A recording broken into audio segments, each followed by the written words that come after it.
आज हम जिस मूवी को एक्सप्लेन करने वाले हैं उस मूवी का नाम है विक्रम रोना। विक्रम रोना साउथ की एक लेटेस्ट मूवी है। एक सस्पेंस थ्रिलर मूवी में जो जो होना चाहिए वो सब कुछ इस मूवी में आपको देखने को मिलेगा। हालांकि बहुत ज़्यादा कुछ नया इसमें ट्राई नहीं किया है, पर फिर भी काफ़ी अच्छी ये मूवी है। इसमें लीड कैरेक्टर जो निभा रहे हैं वो है साउथ के सुपरस्टार सुदीप किच्चा। तो देखते हैं कि ये मूवी कैसी है। आपको हर एक सीन के बाद में इसमें देखने को मिलेगा एक सस्पेंस। यहाँ पर लास्ट तक आपको पता नहीं चलता है कि आखिर में विलन कौन है मूवी में। यहाँ पर कई जगह लगता है कि लीड एक्टर ही विलन है, कई बार लगता है कि कोई और विलन है, लेकिन विलन कौन है ये तो हमें मूवी के आखिरी में ही पता चलेगा। और माइंड ब्लोइंग मूवी है, आप भी जरूर इसे देखिएगा। और अभी देखते हैं हम इसका एक्सप्लेनेशन कि मूवी की स्टोरी क्या है। तो प्लीज़ वीडियो में आखिर तक बने रहिएगा, और मूवी आपको पसंद आई तो प्लीज़ वीडियो को लाइक भी कर देना और चैनल को सब्सक्राइब भी।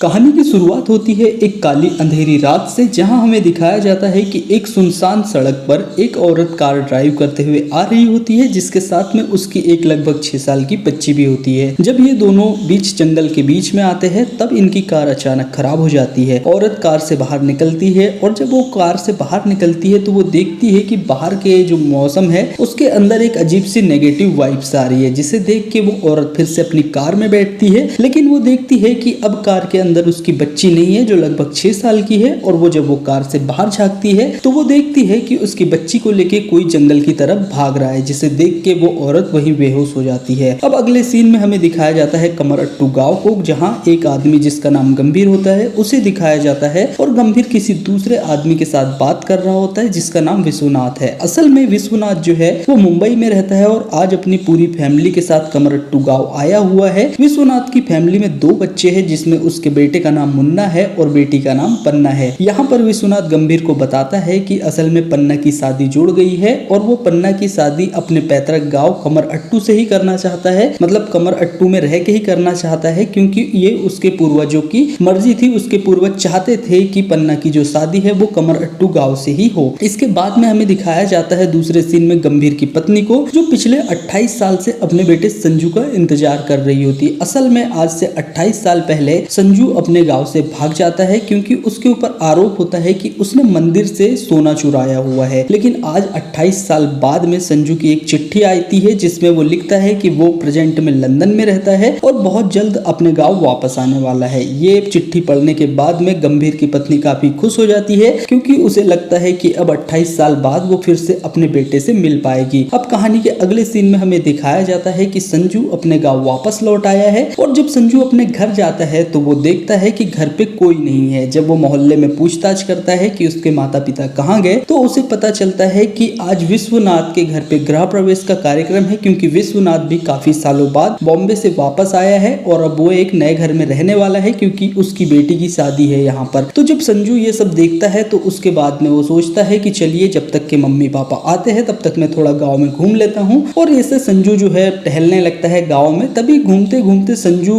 पन्ना से मिलता है, जो कि विश्वनाथ की लड़की है और जिसकी शादी होने वाली है। अब ये दोनों घूमते घूमते कुएं के पास पहुंचते हैं, जहां कुएं में झांकने पर इन्हें पता चलता है कि वहां एक इंस्पेक्टर की लाश लटक रही है, जिसे देख के ये दोनों काफी घबरा जाते हैं। और ये बात जब दूसरे दिन सुबह गांव में सभी लोगों को पता चलती है कि इंस्पेक्टर की लाश टाके के मतलब अपने कुएं के अंदर मिली हुई है, तो गाँव के लोग भी घबरा जाते हैं। अब यहाँ पर जब गंभीर को पता चलता है कि जिस वक्त इंस्पेक्टर की मौत हुई है और जिस कुएं में इंस्पेक्टर को मार के लटकाया गया है वहां पर संजू भी मौजूद था, तो गंभीर संजू से कहता है कि तुम मेरे घर में नहीं रह सकते हो। ये सुन के गंभीर को काफी बुरा, कहते हुए गंभीर को भी बुरा लगता है और सुनते हुए संजू को भी। लेकिन गंभीर ऐसा कहता है क्योंकि यहाँ पर जो गंभीर है उसे शक होता है कि कहीं ना कहीं संजू ने ही ये सब किया हुआ है। अब कहानी के अगले सीन में हमें दिखाया जाता है कि एक नया इंस्पेक्टर जिसका नाम विक्रांत है वो गाँव में आता है, और जब वो भी कार से गाँव की तरफ आते रहता है तो उसके साथ में भी उसकी एक 6 साल की बच्ची होती है। और जिस जगह पर उस औरत की कार खराब हुई थी वहीं पर आके विक्रांत की कार भी खराब हो जाती है। जब उसकी कार खराब होती है तो विक्रांत अपनी बच्ची को लेके जो है पैदल ही उस गांव की तरफ निकल पड़ता है, और दूसरे दिन आके उस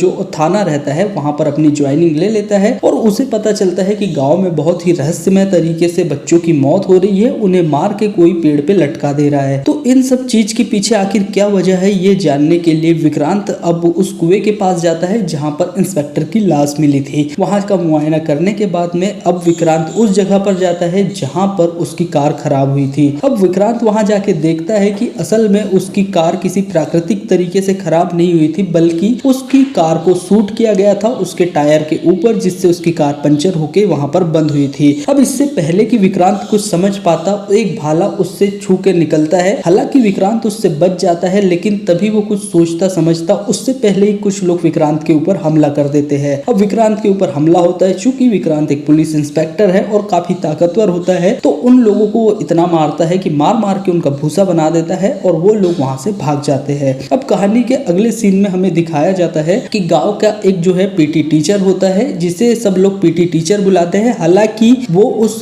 स्कूल का हेडमास्टर होता है, लेकिन लोग उसे पीटी टीचर ही बुलाते हैं। और साथ ही इस गांव के लोगों को लगने लगा है कि जितने भी बच्चे मारे जा रहे हैं, इन्हें कोई ब्रह्म राक्षस आके मार रहा है और कोई ब्रह्म राक्षस ही है जो इन सब चीजों के पीछे है। अब अगले सीन में हमें दिखाया जाता है कि संजू और पन्ना एक दूसरे को पसंद करने लगे हैं और ये दोनों अक्सर घूमते हैं साथ में। एक दिन संजू और पन्ना दोनों घूमते हुए अचानक से यहाँ पर विक्रांत के घर तक पहुंच जाते हैं। विक्रांत जो कि कहानी का मेन हीरो है, इसके घर तक पहुंच जाते हैं और वहां पर ये देखते हैं कि कुछ इन्हें ऐसी फोटोज मिलती है जिन्हें देख के इन्हें लगता है कि गांव में जो कुछ भी हो रहा है, बच्चों की जितनी भी मौत हो रही है, उसके पीछे कोई ब्रह्म राक्षस नहीं बल्कि विक्रांत ही है। क्योंकि उसके थोड़ी देर बाद ही ये देखते हैं खिड़की से बाहर, तो यहाँ पर उन्हें देखने को मिलता है कि विक्रांत भूतिया गेटअप बना के डांस कर रहा है, जिससे इन्हें शक जो है और ज्यादा इनका मजबूत हो जाता है विक्रांत के ऊपर कि गांव में जो कुछ भी हो रहा है कहीं ना कहीं ये विक्रांत ही कर रहा है। अब इस बात की सच्चाई जानने के लिए ये लोग गांव के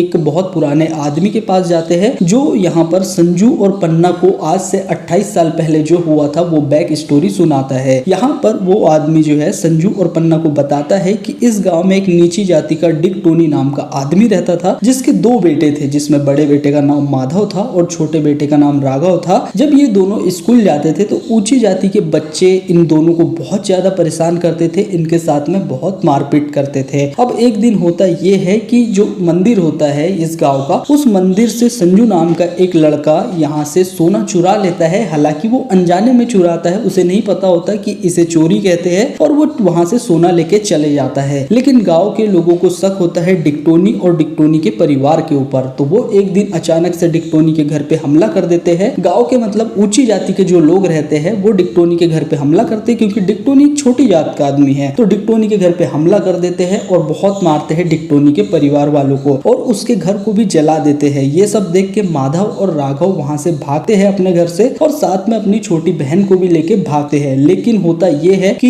यहाँ पर माधव को पकड़ लेते हैं गांव वाले और उसे बहुत मारने लगते हैं, जिसे देख के राघव अपनी छोटी बहन को लेके भागता है, लेकिन किसी कारणवश राघव की छोटी बहन की भी मृत्यु हो जाती है। अब कहानी इसके बाद में पहुंचती है प्रेजेंट में, जहां हमें दिखाया जाता है कि विक्रांत संजू को कोड़े से या हंटर जिसे कहते हैं, हंटर से मार रहा होता है, और वो कहता है कि तुम असली संजू नहीं हो। लेकिन ये यहाँ पर संजू कहता है कि नहीं, मैं ही असली संजू। उसके बाद विक्रांत फिर उसे कोड़े से मारता है, तो वो बताता है सबके सामने कि मैं हाँ संजू नहीं हूँ, असल में संजू और मैं साथ में ही रहते थे, लेकिन कल जब हम यहाँ निकलने के लिए, इंडिया आने के लिए निकले, तो किसी कारणवश या एक एक्सीडेंट हुआ जिसके अंदर संजू की मृत्यु हो गई। लेकिन संजू ने मरने से पहले मुझसे कहा था कि वो अपनी माँ से मिलना चाहता है और उसकी माँ भी संजू से मिलना चाहती है, इसीलिए मुझे यहाँ पर आना पड़ा संजू बनके। ये सब जो है गंभीर भी सुनता है, जो कि संजू का असली पिता होता है। वो देख के काफी इमोशनल हो जाता है और वो कहता है कि आज से तुम ही मेरे संजू हो और अब तुम मेरे साथ में रह सकते। कहानी में हमें आगे दिखाया जाता है कि विक्रांत अपनी इन्वेस्टिगेशन में लगातार आगे बढ़ रहा है। उसके पास में काफी सारे सस्पेक्ट है और उसे काफी लोगों पर शक होता है कि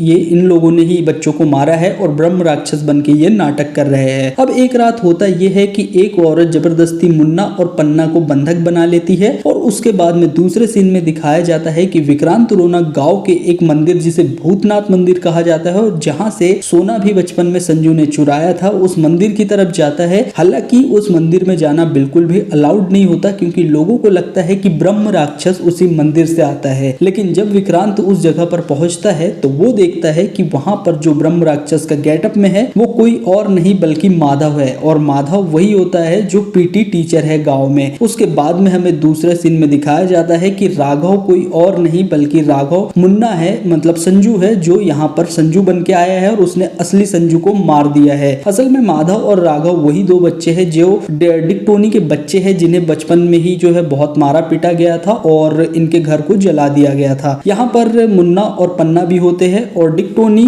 के जो बच्चे होते हैं माधव और राघव, वही गांव के सारे बच्चों को मार रहे होते हैं और वो ऐसा इसलिए करते हैं क्योंकि वो बदला लेना चाहते हैं उनके साथ में बचपन में जो भी हुआ। तो बचपन में उन्हें जिन लोगों ने मारा था वो उन्हें तो कुछ नहीं करते, लेकिन उनके बच्चों को एक एक करके मारते रहते हैं। अब ये सारा मामला यहाँ पर क्लियर हो जाता है कि ब्रह्म राक्षस जैसी कोई चीज नहीं है, जो भी किया है ये माधव और राघव ने किया है। लेकिन माधव और राघव अब एकदम जानवरों की तरह टूट पड़ते हैं विक्रांत के ऊपर उसे मारने के लिए, पर आखिर यार हीरो तो हीरो होता है, आखिर में विक्रांत इन दोनों को मार देता है। हालांकि कहानी ये बहुत अच्छी है, लेकिन इसमें बहुत सारे मतलब कुछ अच्छे पॉइंट भी नहीं है, लेकिन कहानी ओवरऑल अच्छी थी। वन टाइम वॉच आप कर सकते हो। तो कहानी आपको अगर अच्छी लगी हो तो प्लीज वीडियो को लाइक करें और चैनल को सब्सक्राइब करें। Thank you.